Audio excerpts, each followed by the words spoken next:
Well, good afternoon, everybody. This is Lady SJ, and I'm super excited to really introduce this show.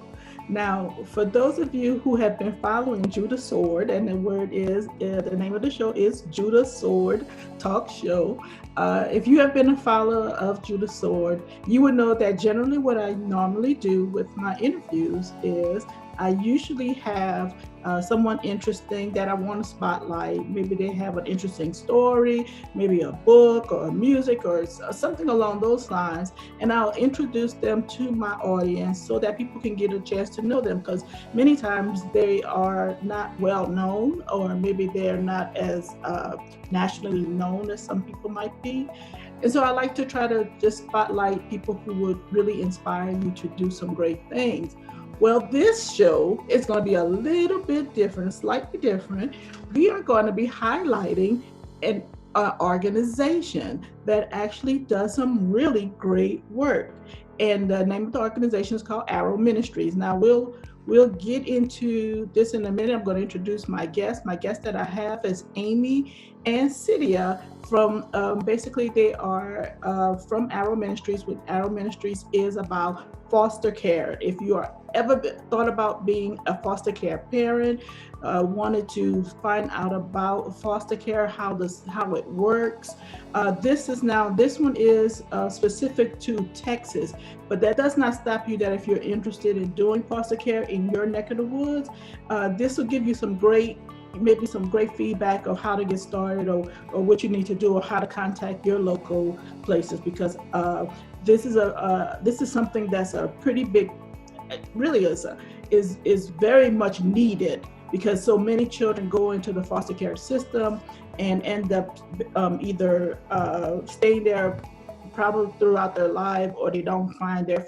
forever homes. So we want to definitely highlight this as an option. And I hope you guys are having a great day, because I'm super excited. And so we're going to bring our guests in without further ado. So I'm going to bring them in one at a time, working with technology here. And I have Cydia, and Amy should be joining us pretty soon. Amy, are you there too? I hope I didn't lose you. Hi, ladies. Oh, okay, wait, I think it muted you guys. Hold on, let me make sure that you guys are not muted. Hey, can you hear me, Amy? Yes, ma'am. Yes, okay, Cydia, can you hear me? Yes, I can. Hello. Okay. So what I was doing was I was introducing the show. Now, basically what I was explaining is foster care is something that I think people have maybe some misguided ideas about how the foster care system works. Maybe they were interested in it, maybe they thought it was just too much work. And I know that you have different types of programs, so we're going to kind of get into a lot of those things, because it's why don't you tell me, Cydia, can you give me a little bit of some stats on the how many children enter into the foster care programs? And I know we're talking specifically for Texas, but maybe even for nationwide, how does that work? Sure. So what we have found, and it's an ongoing day to day, is the growth in this critical area. And roughly for a nation, it's over 420,000 children that come across through Child Protective Services or foster care.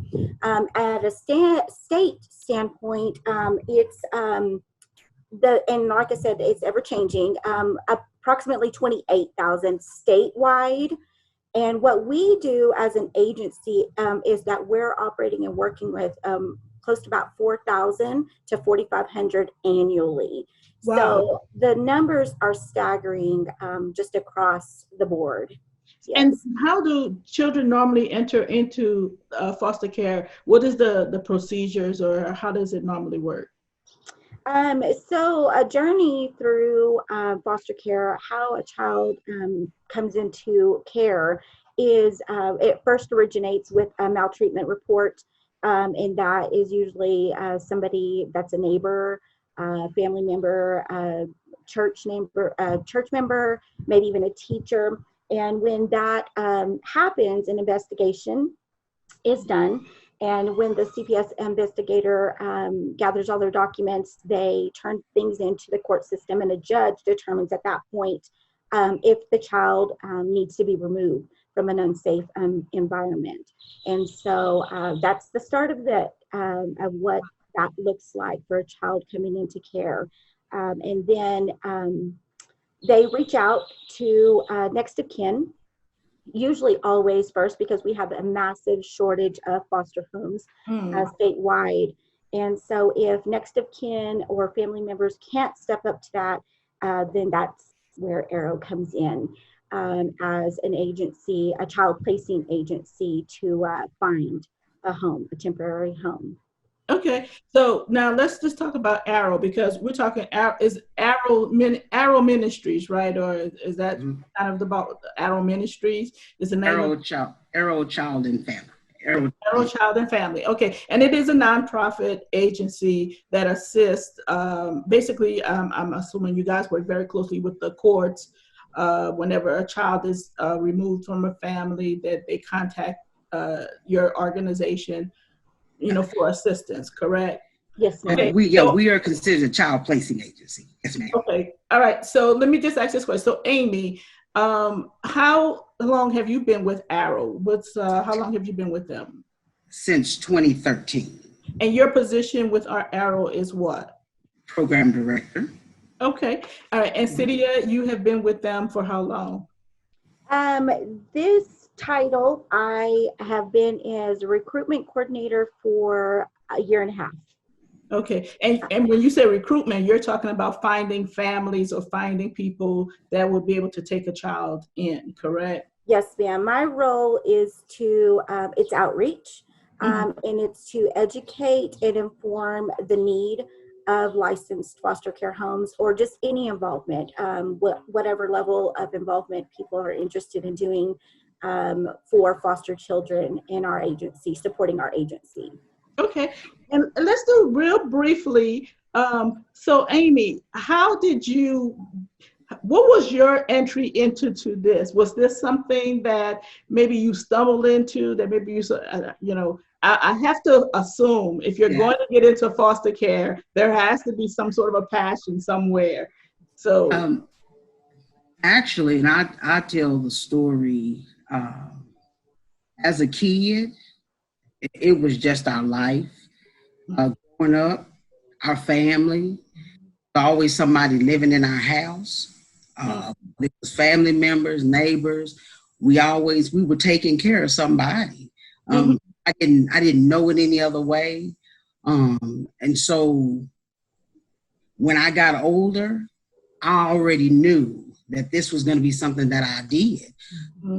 I graduated from college in 99. I graduated with a degree in psychology. So I worked for the state in 2000, 99, 2000. So that was my initial first job, working for DFPS.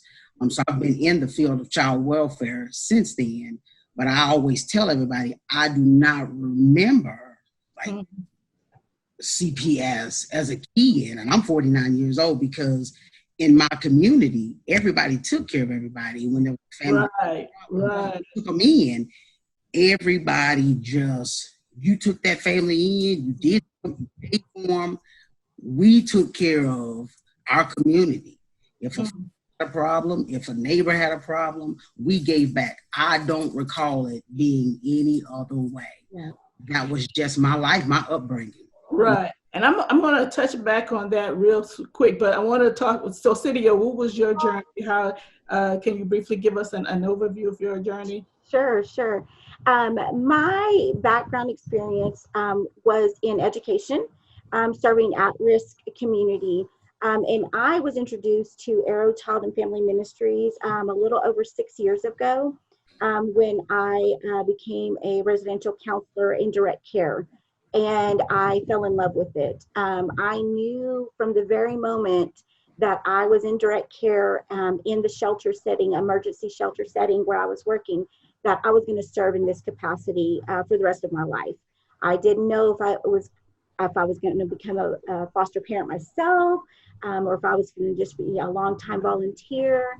And it turns out what my passion and my joy today is finding homes, forever homes for children all over. So that's what drives me, and that's what has me here. And I love every bit of it. Wow. And I can really relate to both of you guys' testimony. But when Amy was talking, I just had this picture of my mother. My mother passed in 2016. But I remember she's what the African American community would call Madia. Okay. She was the matron of the house. Whenever there was something going on, family-wide, they would always call my mom, to come and help out, to do things, because that was just really kind of how they did things back then. And I specifically remember certain instances. My mother took care of everybody in the community. It was child care, babysitting, and all of that. And even to when her funeral, I remember her funeral, it was not a funeral, it was a family reunion, because people that she had taken care of, they came, and it was such a beautiful testament of the legacy that she had left behind.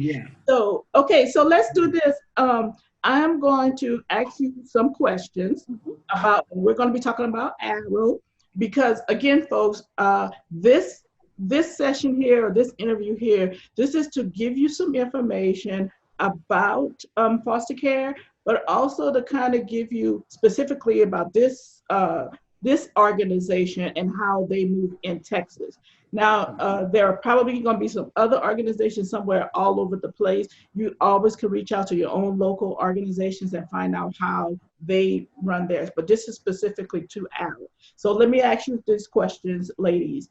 How was Arrow funded, or when was it founded? Who was the founder? And then how was it funded? Let's go with that question as well. You want me to start? You want to start? Yeah, any one of you guys can jump in. Go ahead, Cindy.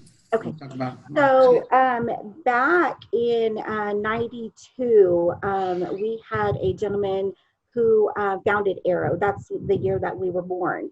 And what he did was he wanted to give back in a huge way. He was actually raised in foster care and was moved several times, and really not something solid or a great experience as he was moving several homes, until he landed his last home. And his last home was the most wonderful experience for himself, and it was a Christian loving home. And it transformed his life in a huge way, that he knew as he grew into an adult, he was going to give back to children in foster care. And so we are a nonprofit, faith-based ministry program. And we now exist since 92, have grown into approximately 10 offices throughout the state of Texas. Wow. So the plug, circling back to what you just said about, yes, there are many child placing agencies, but Arrow is, if not the largest, one of the largest in the state of Texas. And we're real proud of that. That founder was Mark Tennant. I'm sorry, I left his name off, yes. And he, and like I said, in 92, we were born, but since then have grown and expanded throughout the state. And then we even have a Maryland office as well. And they specialize in, they've got a special education school for autism, specialty areas. And what we offer is something really unique in that other child placing agencies do not have. And we've got the specialty pieces, the autism in Maryland, and then we've got a human trafficking specialty residential treatment center in Houston as well. Wow. Okay. All right. So, so you said that you guys were founded in 92. Now, is this the largest nationally? Let's just ask that nationally. Is so far as faith-based, is this one of the largest faith-based organization nationally, or is it just in Texas? I would say there are a couple of agencies that are pretty large faith-based. Okay. I know of some others that are pretty large too. I know we're large. There are some others that are pretty large too. Okay. All right. Yeah, I know. So you say, okay, so the offices are, now I think this particular one, you service, what areas do you guys service? We cover 41 counties in the Amarillo Lubbock area, around this surrounding area, Amarillo Lubbock, it's 41 counties around this area. Wow. Okay, Big that's spread. astounding. Yes.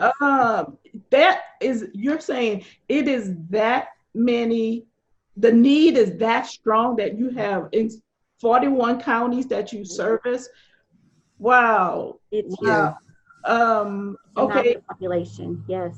Wow. Okay. So, what kind of services do you guys offer? Because I think one of the things that, and there is, and I know I had, because after I talked with Cydia, I got a better idea of some things that you guys do. Because my initial thought coming into it was like, okay, well, if I'm going to do foster care, it means I'm going to, basically have to bring people in, and then I'm just like I have to bring them into my home. But you guys have different types of services that basically anybody can do if they qualify for it. And what are those services? Yeah. So initially, the first interest when we're being contacted is how to serve. And so there's different capacities. We can license a home if you meet the basic requirements and go through the entire training process. You can become a licensed foster parent and a licensed home. We also are always in need of volunteers and individuals that can pour into our families as a whole. Or our children as well. There's also respite where you can be relieved to a foster family. Wow. Or children as well, but mainly that's to support the foster home, to give them a little breathing time. This is a full-time job dedicated to trauma. And if you don't have any knowledge of trauma, you don't really have a true understanding of what it can entail in the depth of work that it is day in and day out. So as you're going through the training process, you learn a lot about trauma and how children are affected by it. So respite, babysitting opportunities, volunteering. We're constantly looking for partnerships in the community, such as churches, where we can step in and build strong partnerships with them for ongoing support for our families. So the church as a whole can actually do something. Definitely. Okay.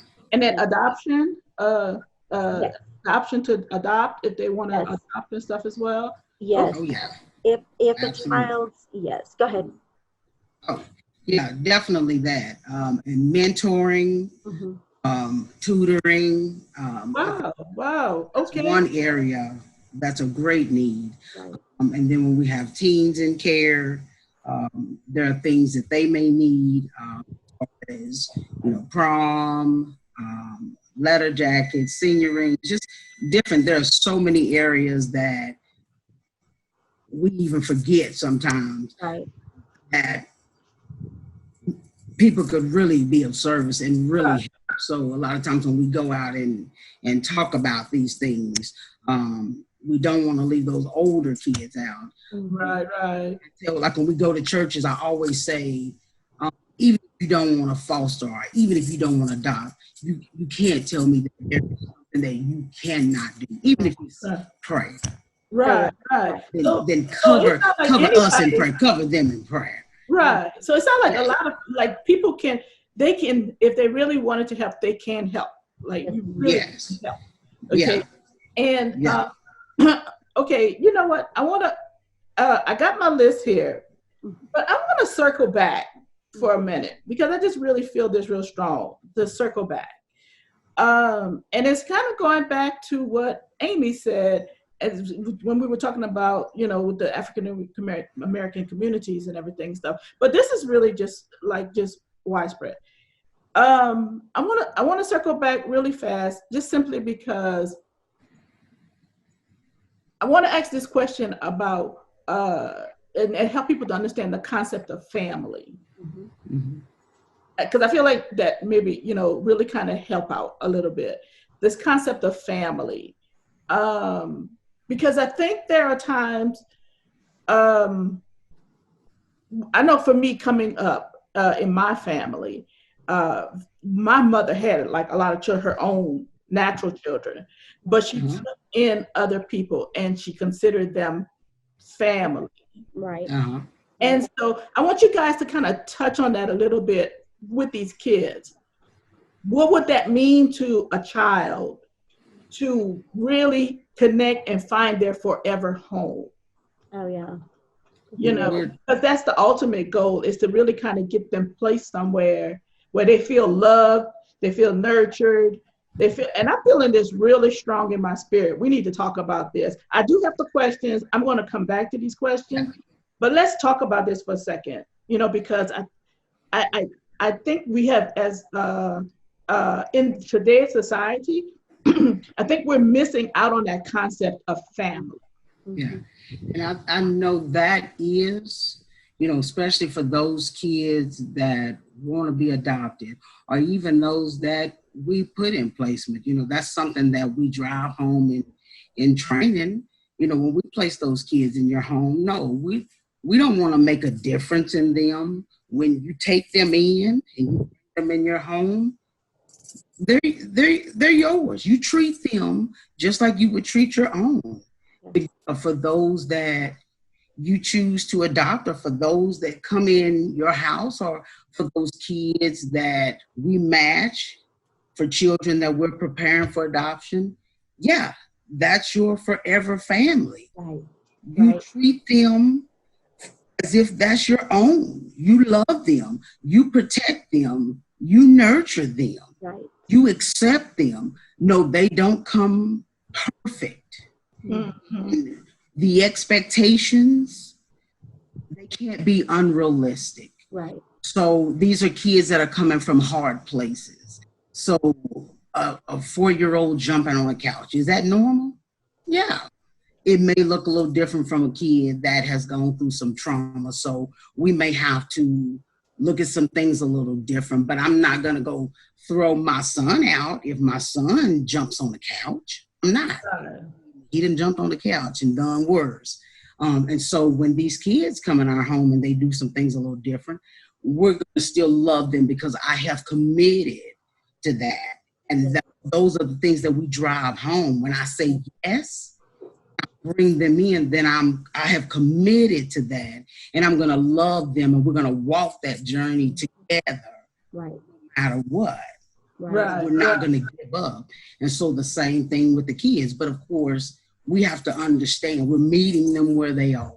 And we're walking that journey together. And that's the thing that we're trying to drive home with our families. But we have to tell them that, and we have to, when we're training them, we have to keep reminding them of that. Because sometimes in my mind or in their mind, yeah, the truth is sometimes, yeah, I'm bringing in this baby and I want my perfect family. But the reality is these are kids from hard places. They've gone through. It's right. You know what I'm saying? Right. But be ready to throw in the time. What I have loved and just respected about being a part of Arrow is the fact that we are faith-based, and the fact that we can pray together, and we pray about these partnerships, because I like to explain it is that's good. There's not a gray with this. It's either your heart is designed and built to be able to love unconditionally and compassionately with that desire day after day after day of forgiveness and resilience in a a heart. This is heart work, a complete heart work, and it's a calling. So we know this to be ministry work, and you're called to serve in this capacity. And as you're stepping in, we're here to hold your hand, like Amy said, to go through this journey. You're not going to do it alone, because we know it takes a village. We know that it's not just mom and dad, because this is mom and dad of this child. And we want the families to know that as we're partnering with them in this journey, that we're going to be here for you 24 hours a day, holding your hand, answering questions, being that ongoing support, and continually praying and knowing that you're stepping up to your calling, and we're stepping up to our responsibility to your calling. Well, she said that getting to share God's heart and getting to share the word with them, that is the plus. Mm-hmm. The one thing that I do love about being at Arrow, I don't have to be uncomfortable Mm-hmm. in sharing the word with the families and saying, hey, let's pray about it. Let's talk about it. Right. Just say that I do love that portion of it. Mm-hmm. When it gets tough for family, being able to pray with them and talk with them a bit. Well, I like what both of you ladies are saying, because Celia said it's a hard work. She didn't say hard work. She said it's a hard work. Yeah, it's a commitment. Good. And then I like what you said when you talk about the realism, because a lot of times people might get involved in this because they think, I'm foster, I know I can get a paycheck and and everything. Yeah. No, there's a realism that comes with this. It's a great work to do, and everything stuff, but there's a realism that comes with this.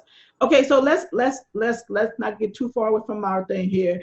Let's go with the basic requirements. So what are the basic requirements that are needed for this? Okay. Adults need to be 21 years of age. You need to be able to pass a criminal background check. And we really want families to be where they haven't had any life changes within the year.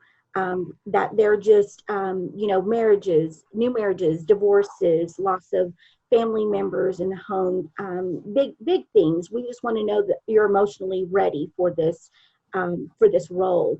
And being financially stable, and that you're not looking at this as a job and supplemental income. We want to know that you're able to provide for your household, and that this child coming in you'll be able to do the same for the child. Okay. Basic requirements. And then, so how do you become licensed? Once you've expressed interest, you want to do it, you meet the basic requirements. So how do I get licensed? So on our website, we have got what we offer throughout the state. You'll contact your local office, and you attend a orientation meeting. And that orientation meeting, you attend in your area, and you meet the family home developer, which is Trishonda Tatum for our region 1 area. And she is the trainer, and she oversees the entire process. So what I encourage families to do is already start the application process, but only pages 1 through 14, because what we do is we start with the criminal background piece, and we send that off after you've submitted some records, and you attend that information meeting where you learn what the upcoming training calendar is, and you just learn about Arrow as a whole, and you pray about it after you've set in that one hour Q&A piece with our trainer, and then look at the calendar and know if your heart's ready to move forward with this after everything you've learned about our modules and it's extensive training. I will say that it's extensive training, a lot of information, learning about trauma. And but it's good training. Good stuff, very good stuff. There's very thorough. Yeah, there are tools that are vital because we want to ensure successful homes. Right. And during as kids are healing, we want to make sure that we're providing families, with those tools to ensure that success. So as you're ready to pursue, and you know that you're answering your calling after you've heard about our agency as a whole, the information piece, then you're able to see the calendar and then just move forward with it. And we work at, So how long you say as a whole, maybe that the process may take? And I know it might differ, vary depending on the person, but if they were just to go straight through it, how long of a process do you think that it would take, that they would be looking at? No more than 90 days. 90 days. Okay. Right. Okay. At the longest, 90 days. And that's anywhere from 60 to 90 days. Okay. Okay. And single parents. What about single parents? Can single parents foster? Absolutely. Yes, ma'am. Yes, ma'am. Absolutely. Okay. We have single Absolutely. parent homes and 2-parent homes alike. Yes. Yeah. And how many children can they have in the homes? Per home, as they decide they want to foster? If a lot of it will depend upon the space, but the capacity is no more than 6. We'll look at the space in your home. Right. Okay. The Okay. maximum is 6, no more than 6. There's licensing or there's standards and regulations that we have to follow. And Mhm. Yeah, so minimum standards. minimum standards. Mhm. And so, it's based on the size of your home. And then the other piece to that is we do offer different programs. So when you attend that information meeting, you're going to learn about traditional foster care. You're going to learn about fostering to adopt. You're going to learn about treatment foster care. And they're just different fostering programs, all under the same umbrella of training. And then even some added extra pieces depending on what your interest is. And so we want to know what your desire is, and then you talk all of those details with our program director Amy. You talk through all those questions you have and desires you have with Trishonda. We're really building a relationship with you upon your interest of wanting to go forward with this. Okay. And kind of helping you find your strength too. Right. Very strong. So how long can a person expect to have a foster in their home? Is it a short term? Is it long term? And what about for the biological parents? How do where do they fit into that whole? And I will say this, a lot of times it is case by case. Mm-hmm. Because what happens is when a child comes into care, if it is temporarily, they will have to work with that biological family, Mm-hmm. and we will have to, the state will have to allow that family an opportunity to reunify with that child, Mm-hmm. and maybe up to 12 months. Mm-hmm. If extension is granted, Mm-hmm. another 6 months. So you may have that child anywhere from 6 months to a year to 18 months. And sometimes I've seen it where it's been longer. Years. Right. But I've been in the field 20 years. I know I've seen it where a child is gone home in 3 months. Mm-hmm. But I've also seen it where termination was granted in 6 months. So Right. I always tell families it is case by case. They're never the same. And so if it's a new case, Mm-hmm. when we go to court, it's all be informed, because you need to get that information to the foster family so they will know and be prepared, because when they do, the state will work with that family, and the kid may have visits with that family. And some kids have visits with their parents, some kids may not. Right. And so it's just case by case. So it's going back to that whole concept of being realistic. Absolutely. That is very possible that the child might be there for X amount of days, and so you're basically committing to whatever the length of time. Right. Absolutely. Okay. All right. Okay. So what's the first step? I'm interested. I want to do this. Now, what do I do? How do I go about? And again, folks, we're specifically talking about Arrow Family and Placement in Texas. But again, if you're interested in doing so, how would someone go about really just taking that first step? Okay, so for the easiest thing right now, and I wish I would have just grabbed my business card so I could hold that up, a snapshot of it. But the easiest thing is going to be to go to She's considered an inquiry. Oh, yeah. You have just inquired. Yes. The easiest thing is going to be definitely to just go to the main website, arrow.org. So it's www.arrow.org. And there you're going to see just a list of quite a few, I'm going blank, the name of it, the topic areas. And so what you're going to want to do is go under the foster inquiry area, and it'll show you a link to what offices are closest to you. So I am the recruitment coordinator for Region 1 Lubbock, Amarillo area. And when you click on Amarillo Lubbock, it'll give you all of my contact information, my email address, my phone number. And then so I'm answering those inquiries. And then I'm getting back with you by phone call or an email and inviting you to attend our orientation meeting. And then we just take it off from there. I just learn about you, learn about your desire to serve in foster care, and just talk to you about what that calendar looks like and how to attend our first orientation meeting. So that's what I want to strongly encourage everybody to do is just reach out and let me know how I can be of assistance to you in getting you the orientation dates and times to attend, because that's where we start. Okay. So let me say it like this. So you will first, if you are interested, you will first inquire. Mm-hmm. Your information will go out there, and you will be then put in touch with the recruiter in your area.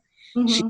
She'll get that information, and then from there, get you set up with your initial orientation class. Okay. You will go. Okay. All right. So ladies, do you have any last thing, anything else that you want to share? How do people get in contact with you? Is there something that some information you want to put out there? I know City already said that www.arrow.org. Yes. Was there an email address or anything else that you guys want to give? Yeah, I've got my personal email. I don't mind giving out. Like I said, I want a snapshot of it, but just because I don't have a real common name, but I'll spell it out right now for everybody. It's Cydia, which is SYDIA .Aguilar, AGUILAR @arrow.org. So that will go directly to me. But if anything, if you just need to even look up our local office number, you can do that as well at 806-335-9138. And we've got our phones forwarded. Of course, just like and that will reach me. Yes. Oh, okay, good. Yeah, it goes directly to Amy. That'll ring directly to me. Yeah, and then she'll pass it to me so I can reach back out to any inquiries. But we want to start there. And I have a very flexible schedule. So any time of the day or evening, I'm available. Weekends, I know right now with the circumstances that we're all living in, everyone's making special adjustments. And look, we're in the kid business, so we understand. Right. I'm completely flexible to whatever I need to do one-on-ones with. So we would just welcome your inquiry. The need is great and ongoing. Yeah, I'm reminded the scripture that says, pray ye the Lord of the harvest, it said, lift up your eyes, lift up your eyes. You say the harvest is 4 months and counted, but I say lift up your eyes because the fields are white. It said, pray ye the Lord of the harvest to send laborers. Yes. And I think that's really what is the crux of this whole interview is we're putting the clarion call out to laborers. There's so many people right now. I'm pretty sure you guys have probably seen a spike, even with everything that's going on with this pandemic. You've probably seen a lot of cases, even more so. And there's such a need for laborers to come out and absolutely. That means there's no little job, no big job, nothing that you can't do or, some kind of way. I would strongly encourage all of my listeners out there, please, if you're not in the Texas area, reach out to your local organization, wherever that may be, find out who it is, because I'm pretty sure they are just as overwhelmed, or maybe there's a lot of need in the system right now. Okay, so I'm going to leave the last word. Miss Amy, is there anything else that you want to say before we close up? I think you nailed it. I love that. I love that. There's such a great need. And it's whether it be big or small, we could use anybody. Yes.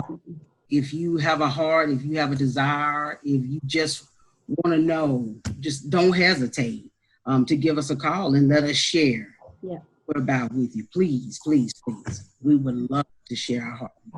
Okay. Well, ladies, thank you so much for being a part of this special edition of it's Judah'sWord talk show. And I'm so glad, I'm so excited that you guys got a chance to come on. Miss Yes, City, ma'am. Thank you. Thank we will be you. in contact real Yes. soon. And Miss Yes. Amy, it was such a pleasure to meet you. Yes, ma'am. You too. Thank you, SJ. Okay. Appreciate you. Thank you, everyone. And so, for all of my listeners out there, I always want to end my show with this quote: "Be inspired to do great and better things. Be the best, unique you that you can possibly that God has created you to be." This is Lady SJ, and we're signing off. Bye, ladies. Bye. So Thank much. you.